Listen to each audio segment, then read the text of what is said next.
ত্রিলোকে যখন অসুর ও অশুভ শক্তিদের প্রভাব বাড়ছিল, তখন সমস্ত দেবতা এক মহাপ্রলয়ের আশঙ্কায় ভীত ছিলেন।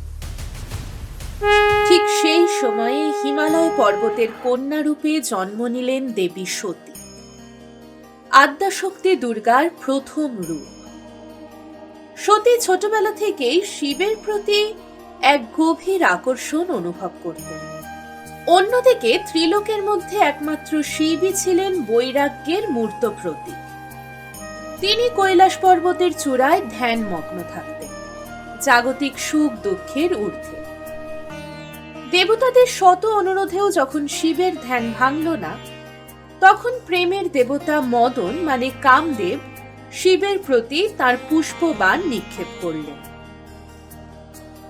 সেই বাণের প্রভাবে শিবের ধ্যান ভঙ্গ হল এবং তার হৃদয়ে সতীর প্রতি প্রেম জন্ম নিল। কিন্তু মুহূর্তেই ক্রুদ্ধ শিব তার তৃতীয় নেত্র খুললেন। সেই নেত্রের অগ্নিতে মদন পুড়ে ছাই হয়ে গেলেন। তবে সতীর প্রতি শিবের প্রেম তখনও অক্ষুণ্ণ রইল। সতী কঠিন তপস্যায় রত হলেন। শিবের মতো বৈরাগী দেবতাকে স্বামী রূপে পাওয়ার জন্য তিনি নিজের সমস্ত সুখ স্বাচ্ছন্দ্য ত্যাগ করলেন। সতীর কঠোর তপস্যায় সন্তুষ্ট হয়ে শিব তাকে স্ত্রী রূপে গ্রহণ করলেন। এই মিলন স্বর্গ মর্ত্য পাতালে আনন্দ আর আশার সঞ্চার করল। সতীর পিতা ছিলেন প্রজাপতি দক্ষ, যিনি ছিলেন অহংকারী ও প্রচণ্ড ক্ষমতার অধিকারী। দক্ষ কখনোই শিবকে তার কন্যার যোগ্য মনে করতেন না। শিবের বৈরাগ্য, রুদ্ররূপ এবং শ্মশানে বাস করা কোনোটাই তার পছন্দ ছিল না। একবার এক মহাযজ্ঞে দক্ষ শিবকে দেখা মাত্রই তার অপমান করতে শুরু করলেন। শিব সব কিছু নীরবে সহ্য করলেন, কিন্তু এই অপমান সতীকে আহত করল।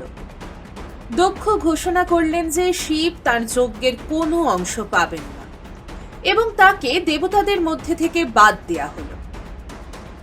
এই ঘটনার পর দক্ষ এবং শিবের মধ্যে বিবাদ আরও বাড়তে থাকল। দক্ষের অহংকার চরমে পৌঁছাল। এরপর দক্ষ এক বিশাল যজ্ঞের আয়োজন করল। তিনি সমস্ত দেবদেবী ও মুনি ঋষিদের আমন্ত্রণ জানালেন, কিন্তু ইচ্ছাকৃতভাবে সতী ও শিবকে বাদ দিলেন। সতী জানতে পারলেন যে তার বাপের বাড়িতে এত বড় আয়োজন হচ্ছে। তিনি শিবের কাছে যজ্ঞে যাওয়ার অনুমতি চাইলেন। শিব সতীকে বোঝালেন, যেখানে আমন্ত্রণ নেই সেখানে যাওয়া উচিত নয়। কিন্তু পিতৃগৃহে যাওয়ার তীব্র বাসনা এবং শৈশবের স্মৃতি সতীকে স্থির থাকতে দিল না। তিনি শিবের অমত সত্ত্বেও যজ্ঞে যাওয়ার জন্য রওনা হলেন। যজ্ঞস্থলে পৌঁছে সতী দেখলেন সব দেবদেবী উপস্থিত, কিন্তু কোথাও শিবের জন্য কোনো স্থান রাখা হয়নি। তার পিতা দক্ষ শিবকে উদ্দেশ্য করে কটূক্তি করতে শুরু করলেন। দক্ষ বললেন, তোমার স্বামী হলো একজন ভিখারি, শ্মশানে যার বাস। সে অশুদ্ধ, তাকে এই পবিত্র যজ্ঞে স্থান দেওয়া যায় না। নিজের স্বামীর এই ভয়ানক অপমান সতী সহ্য করতে পারলেন না। তিনি উপলব্ধি করলেন যে তার জন্ম দক্ষের গৃহে, তাই পিতার এই অহংকার ও অপমানের দায়ভার তাঁর। তিনি সঙ্গে সঙ্গে দক্ষকে অভিশাপ দিলেন যে তার এই যজ্ঞ অসমাপ্ত ও কলঙ্কিত হবে। সতী যোগাগ্নির মাধ্যমে নিজের দেহ ত্যাগ করার সিদ্ধান্ত নিলেন। তিনি শিবের নাম জপ করতে করতে নিজের জীবন উৎসর্গ করলেন। সতীর মৃত্যুর সংবাদ শুনে শিবের ক্রোধের কোনো সীমা রইল না। তার রুদ্র মূর্তি ধারণ করে তিনি কৈলাস থেকে তার অনুচরদের বীরভদ্র ও মহাকাল দুইজনকে যজ্ঞস্থলে পাঠালেন। বীরভদ্র এক প্রলয়ঙ্কর রূপে দক্ষের যজ্ঞ নষ্ট করে দিলেন।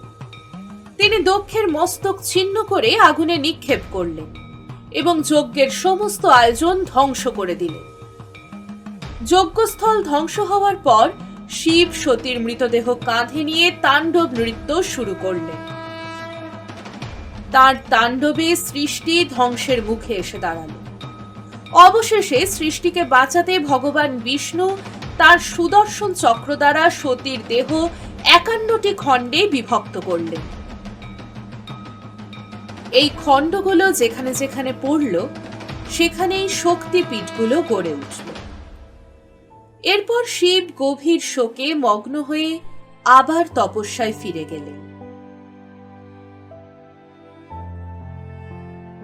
সতী পরবর্তী জন্মে হিমালয়ের কন্যা পার্বতী রূপে জন্মগ্রহণ করেন এবং আবার শিবের সঙ্গে মিলিত হন।